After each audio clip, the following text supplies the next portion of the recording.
back at it in the old right turn garage, and we're doing something that we've never done. And have you ever just bought a kit, you know, let's just say a cheap as there is 5-lug disc brake setup for a 6-cylinder Mustang? Nope, I've never bought one, but I did, and it's there-ish, you know. So I'm going to show you what happens and what you can expect when buying the cheapest brakes conversion stuff with the everything. So first off, knock off that dust cover and expect to find like ancient Greek grease. Yeah. So there should be a cotter pin in here. Keep in mind, guys and gals, there's a few things in here that you shall need for the conversion. I got that old-fashioned feeling.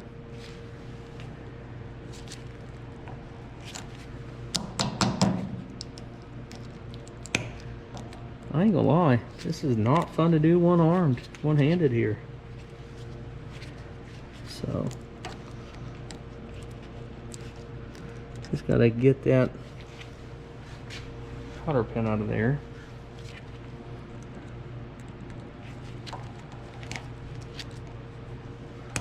Dang it. There we go. Come on. Alright, yep, there you go. Now, the same as always, don't reuse these darn things. They're cheap. And the kit, you know, they come with them.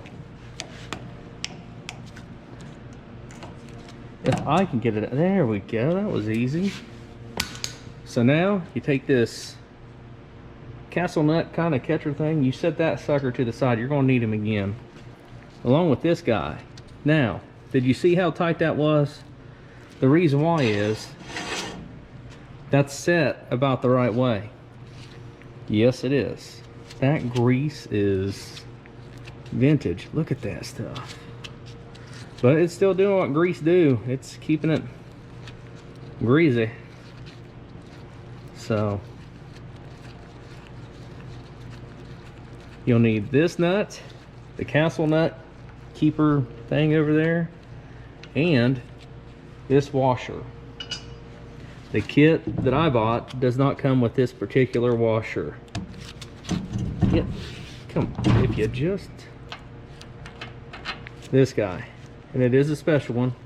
It's got a little tooth in there. So set them over on your dirty rack if you got one. If you don't, just, you know, pick a dirty spot on the floor. It's fine. You'll be cleaning it anyway. Now we get to remove the drum and the outer bearing. And it's just gonna,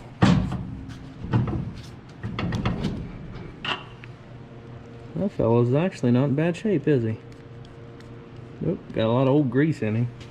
I didn't expect that though. I'll set it down to the side. And then, let's see.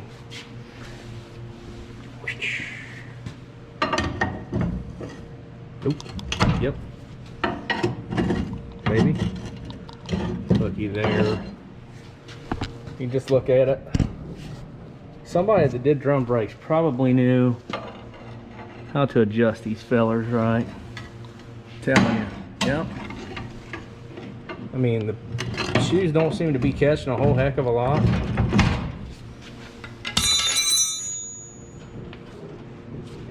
For a car that's really had no maintenance, this one's really not that bad. If these things are sticking really horrible on you, you can take and smack the front of the face right here with a hammer, and sometimes it'll pop it off. This is all one assembly though. Like this hub is made to the drum. I know that because I may have already did the other side. Give me a few minutes. I'm gonna take a pry bar, work on the back side of this, pry it out a little just in case that rust lip has got the drum, okay? Or the brake shoe. So give me a few minutes and I'll show you what next to do.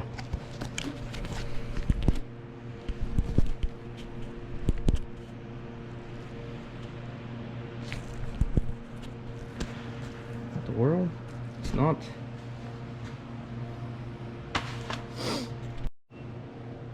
All right, well, now that you got look at that. Just look at it. The shoes are actually in decent enough shape. They sure are. I bet you that wheel cylinder is not even that old. It says Wagner. So that's been replaced like within the last 30 years, right? Anyway, whenever you get to this point, then you lose your tools that you was going to use. Make sure you lose them, because, you know, that's really going to determine how bad you want to do this. There's 4 bolts on the very back. And they are 9/16. Buzz them puppies off of here, hopefully. What is going on? All right. So we're going to buzz these 4 bolts. I hope you guys can see that. All right. 1, 2, 3, 4. They're 9/16 and they're the only ones back here, so that'll be pretty easy to find. So I'm going to zap these puppies off, then we're going to pull this whole thing off. It's going to go super simple, I think. We hope. Make sure you get out your harbor knees. This thing I love, man. Look at this. Love that sucker. It is handier in a pocket on a t-shirt. Ouch. Okay.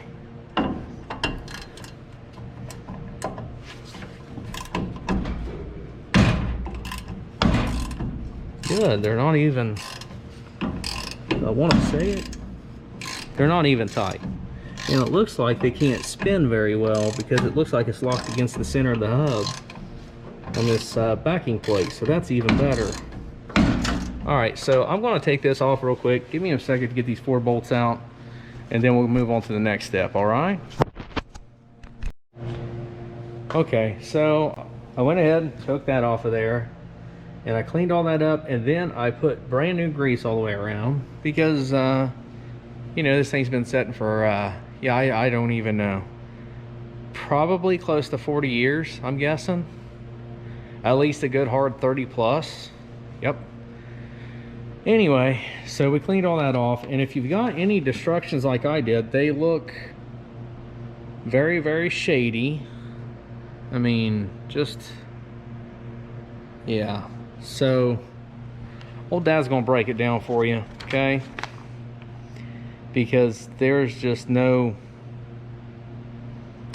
it doesn't really tell you a whole lot of anything. And I may have preemptively done the other side just to make sure I knew a little what I was doing.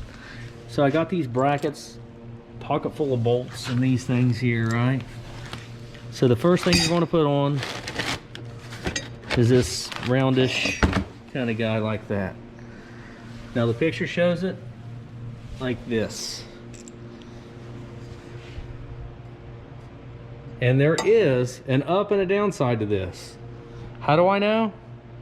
Yep, I installed it upside down on the other side once. Yeah, so, shoot. And the other side I didn't put grease on it first, so. The extra long bolt is for the part that goes through the steering knuckle right here. Because you're going to notice you got 3 of the same size bolts and 1, you know, extended version. That guy goes right there. And if I got this the right side up, yep, I do. Good. So this one, the part number's out. On the other side, I don't think that it is. Yeah, there we go. And these here are a fine thread. They have a, you know, nylon locking nut on the back. So just thread those babies on there without getting grease all over you and holding your camera, probably blinding everybody watching, but you know, it's all in good fun. So I'm gonna torque these down with the old electric wrench ratchet. These are also 9/16, but I need this hand to do it, so give me like 30 seconds or something. Or can I set you down somewhere, or what do you want me to do? Set it down, turn it off? I don't know. give me just a few seconds and I'm gonna go ahead and hit all these, and then we'll start with the other bracket. All right. So we magically got that guy on there. You see all these other bolt holes, right? Look at this. Now in the picture, you can't tell whether it goes in front or behind, but these holes are threaded. So flits right there behind it. And they give you 4 lock washers. And it doesn't say it, but since the other bolts had lock nuts, I figured these would have lock washers. I don't know if that's the right way. It never does. It doesn't say anything about it in the instructions at all. Like, it doesn't say if old dad's right, wrong, indifferent. I don't know. But you'll have to do obviously all of this before you put on the rotor, because you know, you can't get to it prior to. So you just thread these babies in there, and I'm gonna tell you, that little DeWalt 3/8 impact's got a little bit of oomph to her. I went ahead and rechecked those bolts since I just hammered them in with the electric. They're pretty good. I mean, they're good in there. So we're gonna do it again. Get off there. As you can see, I keep my garage immaculate. Nothing in the way at all. So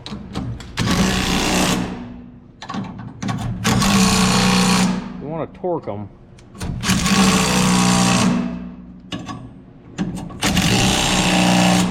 To however tight that is, because that's pretty tight. And then just double check.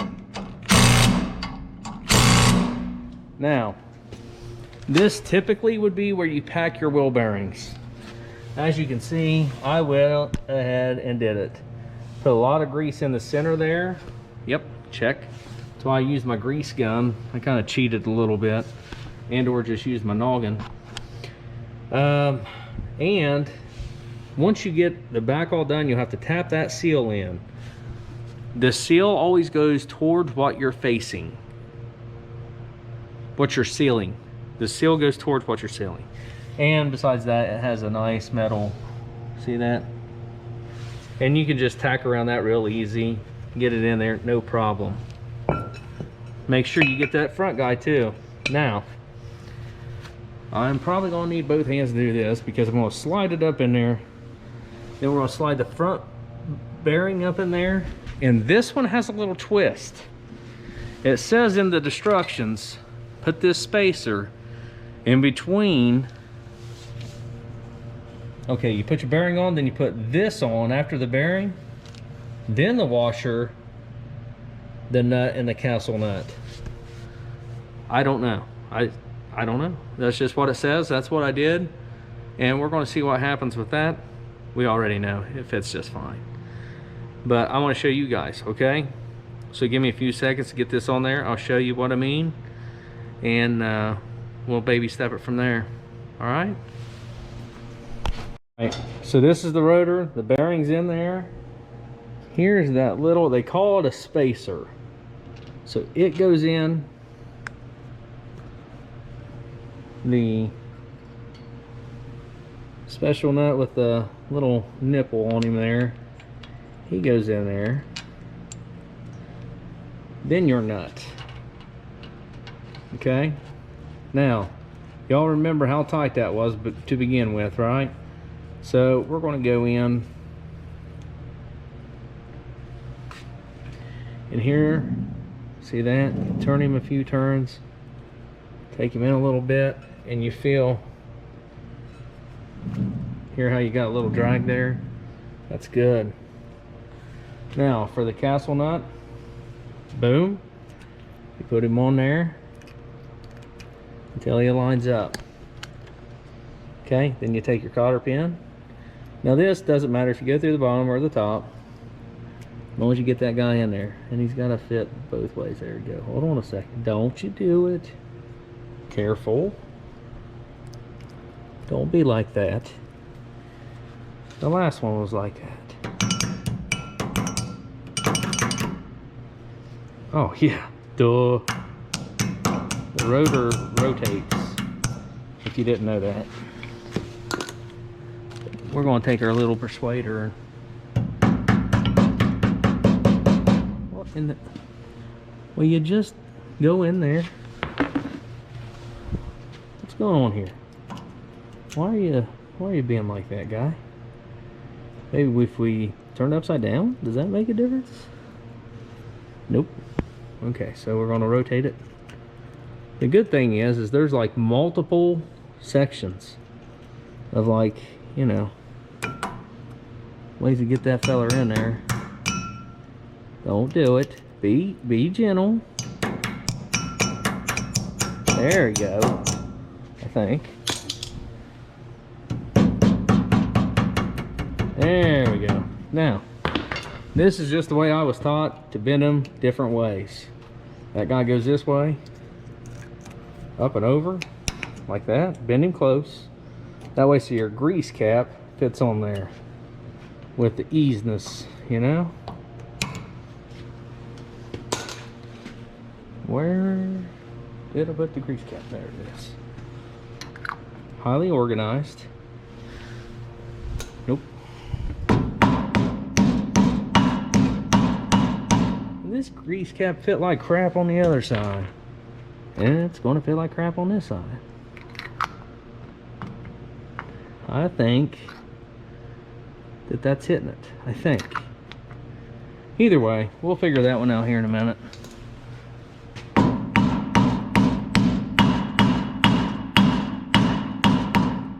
Perfect. Nope.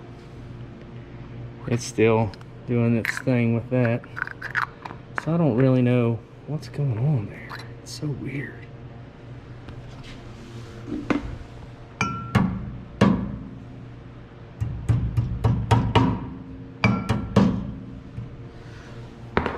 It is really weird. It should fit perfect. I mean, that's all. I don't know. We'll figure it out. The more important thing is how the brake calipers are, right? And it's missing. No, it's over here. So I don't want to be that guy, but I'm going to be that guy. I'm pretty sure these are these are Chevy S10-ish type calipers. You see these pads? Do I hear any Chevy guys in the background there? Yep. Ironically, they fit and they look, and they have the same bolts as like a Chevy S10, the G bodies, you know, those kind of things. So give me a sec here. Are you gonna sit still for a second? Are you gonna? Nope. Huh. Well, here, just sit on the floor. Nope. My pocket? You wanna? Anyway, what I was going to show you guys is you want the bleeder up. These are actually marked left and right. You know, we're on the driver's side, so we're on the left side. But you want this bleeder, if you don't know, you want it pointing up that way so you can get all the air out of the line, okay? I'm gonna go ahead and mount this, and then a little extra surprise, okay? So just give me a few minutes. I'm gonna mount it up. We're gonna see what the end result looks like. Just give me a few. All right, end result. What happens when you buy the cheapest eBay brakes? What do they look like? How do they go together? We just did it. There's your brakes, your brake calipers. It even comes with your brake hose that goes up to your factory bracket. Pretty daggone snazzy. Now, we just got 5 lug disc brakes, just like that, all in one upgrade. Now, this is what I was wanting to show you, because you know we're not doing this car stock, right? Hope you guys didn't just catch it. Now, okay, I'll just show you. These are Cobra R wheels. So this is the wheel that I'm planning to put on it. Nothing set in stone. However, if we do go with these two things, I get a center cap for one, And we're going to need a spacer because it hits the daggone ball joint, where the spacing's different on these versus the you know, the newer versus the, you know, the spacing. So I'm going to probably go with 1 inch purposely to shove it out more. That way, so whenever we do our flares, it puts it about where I want it. We're not going to go 2 inch because I think that might be too much. I really don't like spacers that well at all. Even though the Mullet Machine has them on there, I'm still not a fan. It is what it is. So, end result, I probably have as much in the front disc brake setup as what I have in the purchase of this car. That being said, it was like 480 some bucks plus tax, so it put it like right at 500 or something. So it is what it is. I wanted 5-lug, I wanted disc brakes, and this was the more affordable way because people are just charging way too much for Granada stuff. I mean, I was going to pay 300 bucks for used spindles, used rotors, used calipers. Essentially, I just got, you know, the brake setup and stuff there and cores to trade in. There's no cores on rotors though, so you're buying rotors, you know. Now, I thought this was the best way to go. I still think it's the best way to go. What do you guys think? Hit me up in the comments down there. Tell me what you think. This was right about 500 bucks. This is the cheapest one from, is it Tom's Mustang or something on eBay? But it all fit, it all came together, and it's going to work just fine. I'm pretty happy with it, and it looks great. We got cross-drilled rotors. I mean, pretty darn happy. I couldn't be happier about that. And hopefully this guy will help you guys make a decision on what you want to do with your ride. Oh, we might have to space it out more. I kind of forgot about this. Dang it. We might even have to switch the wheels. I'm not sure. Either way, it doesn't matter. We're going to have fun with it. Thanks guys for watching. I hope this helps you. And we'll see you guys next time here on Right Turn Garage TV. It's getting snazzy now. We see you guys next time.